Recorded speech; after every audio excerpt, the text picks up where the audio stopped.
Hi, I'm Gory Movie, and I'm a horror addict, and today I'm reviewing We Are Monsters by Brian Kirk.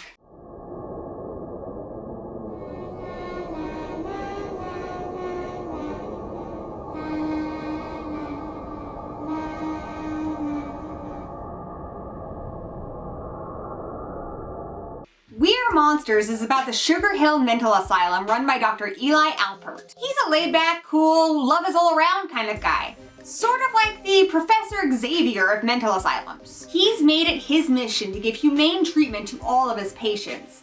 But some of his colleagues say that he does this at the risk of the staff's safety. The safety issue becomes paramount when the Apocalypse Killer, a paranoid schizophrenic, is sent to Sugar Hill after he publicly murdered a slew of people he believed to be demons. But it's all good because Eli's protege, Dr. Alex Drexler, believes he's found the cure for schizophrenia. Sunshine and rainbows for everybody! Well, not quite. The drug has a few nasty side effects, like making the worst fears of the person injected real. It also affects anyone that comes into contact with that person, making their fears real as well. The good news is that it does cure schizophrenia, but only temporarily. Of course, that's not good enough for Alex's backers, so it's not long before he loses funding. His solution?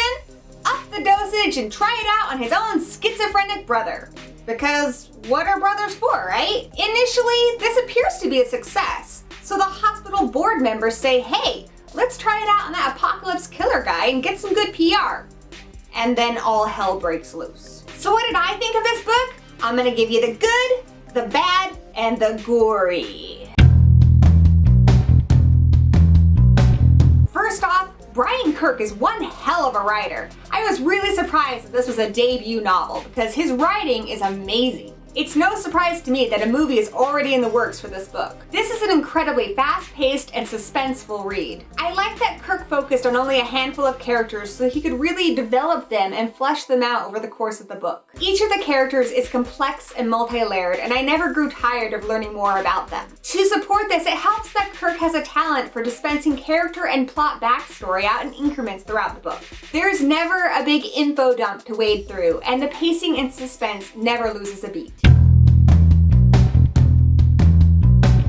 The first half of the book is nearly perfect, but for me the second half just couldn't live up to it. Without giving away too many spoilers, there's a part in the third act where the characters become trapped in their own nightmares. Because I knew that the characters were experiencing a hallucination, I had a difficult time feeling any concern for them during these scenes. I got the impression that if they could just get through this and learn whatever lesson they needed to learn, everything would go back to normal. I was also a little disappointed with the ending. For me, the solutions were too simple. For instance, a couple of the characters were brutally abused as children, and our characters are only able to heal their past wounds by loving the people that harmed them. That's easy enough to say, but the reality of abuse is so much more complicated. Try as we might, we can't simply Care Bear stare our demons away.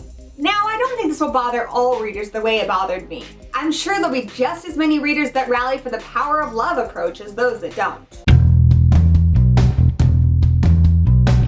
Like I said, a couple characters experience some horrendous sexual abuse.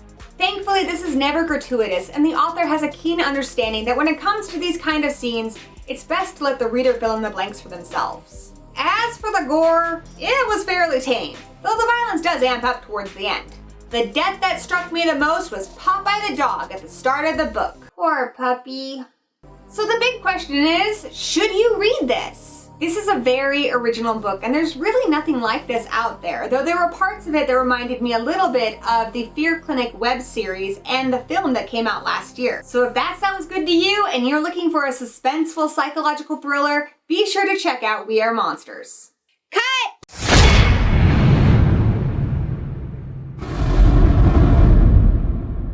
Hey guys, thanks for watching. If you like this video, be sure to hack that thumbs up button. And if you're new here, subscribe. Also, be sure to check the description below for the author's links as well as links where you can purchase the book. And leave me a comment. Be sure to let me know if you're planning on reading this book or if you've already read it, and if you did, what did you think?